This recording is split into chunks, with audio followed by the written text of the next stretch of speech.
tafsir surah Al-Fajr. Untuk menjelaskan surah Al-Fajr teman-teman, saya akan susunkan beberapa amal yang sangat ditekankan di 10 awal Zulhijjah. Puncak daripada amal ibadah di sini adalah ibadah haji. Karena ibadah haji dikerjakan dari tanggal 8 Zulhijjah sampai 13 Zulhijjah. 6 hari ini adalah 6 hari ibadah haji. Dari 6 hari ini ada 2 hari hukumnya sunnah, ada 4 hari hukumnya wajib. Yang sunnah hari pertama tanggal 8 Zulhijjah, dan hari terakhir tanggal 13 hari terakhir hari tasyrik. Ini sunnah. Tanggal 8 dikenal dengan hari tarwiyah. Makna tarwiyah dalam bahasa Arab adalah orang membawa air lalu menyiramnya di padang pasir sehingga padang pasir itu dari panas menjadi dingin. Itu bahasa Arabnya tarwiyah. Dinamakan tarwiyah karena di lokasi Mina pada saat jemaah haji masuk tanggal 8 Zulhijjah, di zaman dulu itu kering sekali. Bahkan sampai sekarang masih terlihat padang pasir dan juga panas, maka dinamakan dengan tarwiyah. Jemaah haji disunnahkan masuk hari tarwiyah ke Mina, kemudian mereka memakai baju ihramnya, sholat duhur asar jamak qasar takdim, kemudian mereka duduk berzikir, beribadah, mendengarkan ceramah sampai maghrib dan isya. Mereka juga menjamak maghrib sama isya, ditakdim isya di waktu maghrib, kemudian di qasar waktu atau sholat isyanya saja jadi 2 rakaat. Menginap sampai besok pagi, tanggal 9 Zulhijjah, ini dikenal dengan hari Arafah. Jemaah haji pergi ke Arafah, kemudian mereka ibadah di situ dari waktu duha, duhur asar mereka jamak qasar takdim, kemudian mereka tiba sampai maghrib. Solat maghribnya sunnahnya ditakhir, diterlambatkan di daerah Muzdalifah. Setelah itu besok pagi tanggal 10 di Muzdalifah sunnahnya mereka menginap. Hari raya Idul Adha tanggal 10 Zulhijjah. Di situ mereka melakukan salah satu dari 3 kegiatan. Kalau sudah dilakukan, jemaah haji boleh bertahallul mencukur rambutnya. Yang pertama mereka berkurban, yang kedua mereka jumrah aqabah atau melontar, dan yang ketiga adalah mereka tawaf ifadah, tawaf wajibnya haji. Kalau sudah selesai mereka sudah boleh cukur rambut dan ganti baju ihram menjadi baju biasa. Setelah itu mulai tanggal 10 dikenal dengan hari Adha, hari Nahar, ya. Itu kemudian mereka nginap di Mina sampai tanggal 12. Kalau mau nafar awal, yang pertama meninggalkan dulu, ya, bisa keluar dari Mina setelah itu menyelesaikan haji, atau kalau yang mau nafar thani tetap tinggal sampai tanggal 13-nya. Di sini mereka jumrah kecil, sedang, besar, atau jumrah sugra, wusta dan kubra. Setelah itu baru selesai hajinya. Ini ringkasan ibadah haji. Dan teman-teman sudah tidak asing dengan keutamaan haji. Yang sangat mulia adalah hadis Nabi SAW, siapa yang haji tidak rafath. Tidak rafath itu tidak mengucapkan kalimat syahwat kepada selain pasangan halalnya. Cinta, rindu, sayang kepada selain pasangan istri atau selain suami. Siapa yang haji tidak rafath, tidak fusuk, berbuat kejahatan. Masuk dalam fusuk juga adalah memeluk, salaman, ciuman dengan selain mahramnya. Kemudian tidak jidal, berdebat-debat dan bertengkar di musim haji, maka dia akan pulang seperti baru dilahirkan oleh ibunya. Juga sabda Nabi SAW dalam hadis Bukhari Muslim, dua-duanya hadis sahih. Yang tadi juga yang sebelumnya hadis Bukhari Muslim. Kata Nabi SAW, umrah ke umrah pengampunan dosa di antara keduanya, dan haji mabrur yang mengikuti syarat dan rukunnya tidak ada balasan kecuali surga. Ini puncak ibadah. Ibadah yang kedua, saudaraku seiman, adalah bagaimana seseorang berpuasa selama 9 hari dan sholat malam selama 9 malam itu. Kok bisa? Dari mana dalilnya? Surah Al-Fajr tadi. Allah berfirman, saya ulangi kembali ayatnya, A'udzubillahi minasyaitonirrajim wal fajr.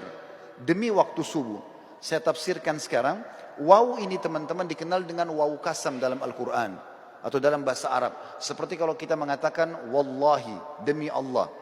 Allah kalau bersumpah dalam Al-Quran dengan menggunakan waw ini, berarti yang datang setelahnya informasi penting yang harus diperhatikan.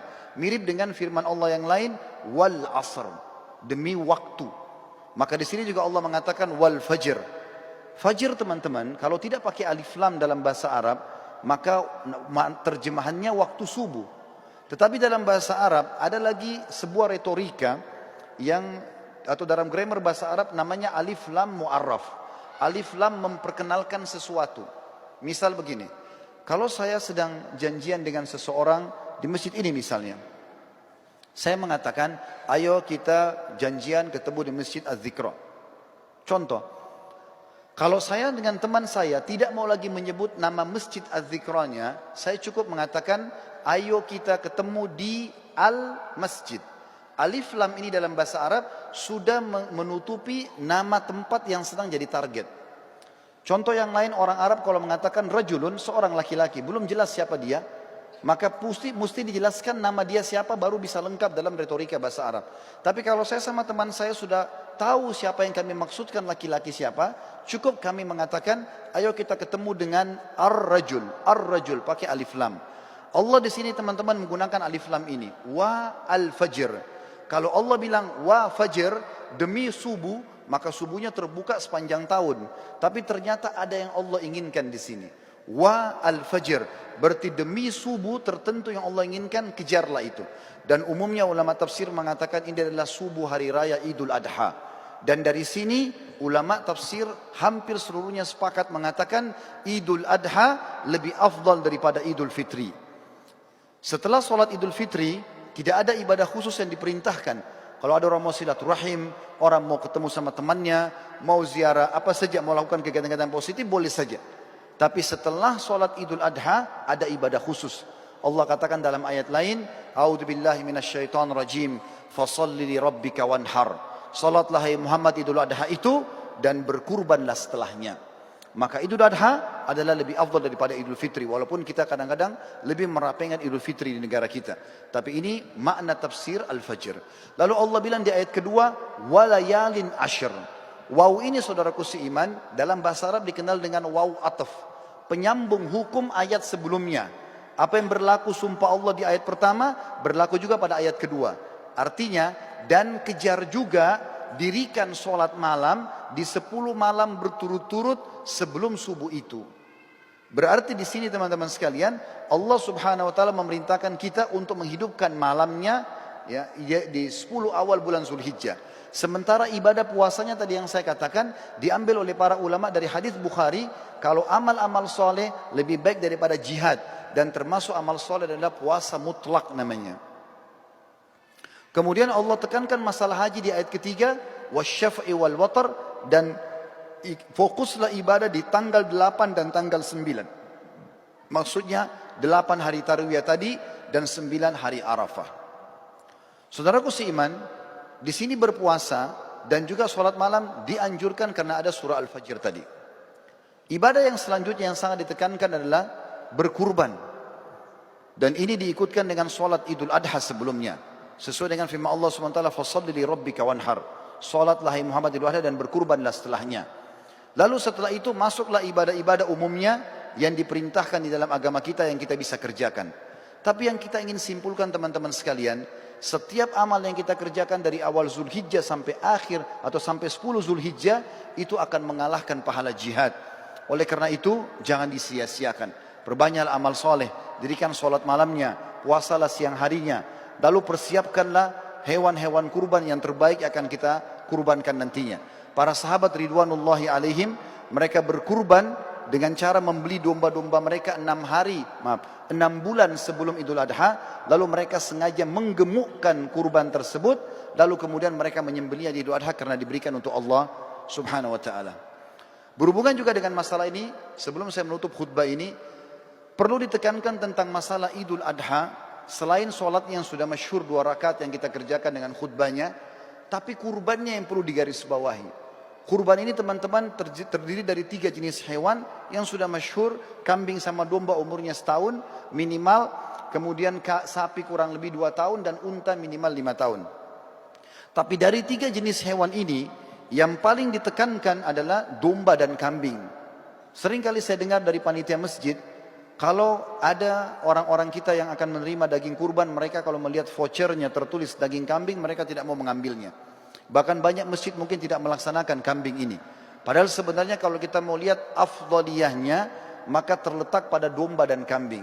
Dalilnya adalah, yang pertama, Nabi Ismail alaihissalam pada saat tidak jadi disembelih oleh Ibrahim, kira-kira diganti apa oleh Allah? Jawabannya jelas, diganti dengan domba. Allah sebutkan dalam Al-Quran. Kemudian yang kedua, hadis Bukhari menjelaskan, baginda Nabi SAW beliau berkurban dengan 65 ekor domba atas nama beliau sendiri. Beliau menyembelih 15 ekor dengan tangannya yang mulia, kemudian 4 atau 50 ekor dilanjutkan oleh Ali bin Abi Thalib radhiyallahu anhu. Berarti memang domba ini adalah hewan yang sangat dianjurkan, dan termasuk sunnah Nabi SAW selain menyembelihnya juga memakan sebagian dagingnya. Beliau pada saat selesai berkurban, beliau mengatakan, idrib li sahma, kosongkan atau lowongkan untukku sebagian daging tersebut. Maka Nabi SAW pun mengkonsumsi itu. Dan kambing ini teman-teman sekalian, sebagai penutup dalam khutbah kita, adalah hewan yang kalau dimakan dengan diniatkan ini adalah perintah agama bisa mendapatkan pahala. Yang pertama, dalilnya adalah hadis Bukhari menjelaskan Nabi SAW sangat gemar memakan paha kambing. Jadi kalau ada persepsi mengatakan kambing itu adalah hewan atau makanan orang Arab, ini keliru. Tapi dia adalah makanan umat Islam. Karena memang Nabi SAW sangat gemar dengan paha kambing. Yang kedua, berhubungan dengan dalil ini adalah akikah. Kita tahu setiap muslim kalau punya anak laki-laki, sembelih 2 ekor kambing. Kalau anak perempuan 1 ekor kambing. Ini berlaku baik itu muslim Arab, baik itu muslim bule, baik itu muslim dari Afrika, baik muslim dari Asia Tenggara atau orang Melayu. Sama saja, anak laki-laki 2 ekor kambing, anak perempuan 1 ekor kambing. Dan sunnahnya, dalam hadis Bukhari Muslim juga dijelaskan, waktu Hasan dan Husain radhiyallahu anhum lahir, baginda Nabi SAW memerintahkan agar Ali bin Abi Thalib radhiyallahu anhu menyembelih domba untuk Hasan, kemudian berkata, hai Ali, bagikanlah dagingnya kepada kaum muslimin, tetangga-tetanggamu, dan ambillah sebagian untuk dimakan. Sunnahnya membagi sampai 1/3. Berarti di sini teman-teman, kambing itu domba dianjurkan untuk dimakan, karena dalam akikah tidak bisa diganti dengan hewan lain. Dan yang ketiga adalah Idul Adha, di mana sudah saya jelaskan tadi, kalau Ismail AS digantikan oleh Allah dengan domba, begitu juga Nabi SAW menyembelih dengan domba. Tentu menyembelih sapi boleh, menyembelih unta boleh, tapi kalau kita mencari afdaliyahnya, maka kita akan melihat dalil-dalil ini menunjuk atau mengerucut kepada kambing. Semoga bisa diambil manfaat. Aqulu qauli hadza, saya sudah mengucapkan perkataan saya ini, wa astaghfirullah li wa lakum, dan saya beristighfar kepada Allah, mengajak jemaah juga istighfar kepada Allah, fastaghfiruhu innahu huwal ghafurur rahim. Beristighfar dan bertobatlah karena Dia Maha menerima taubat hamba-hambanya.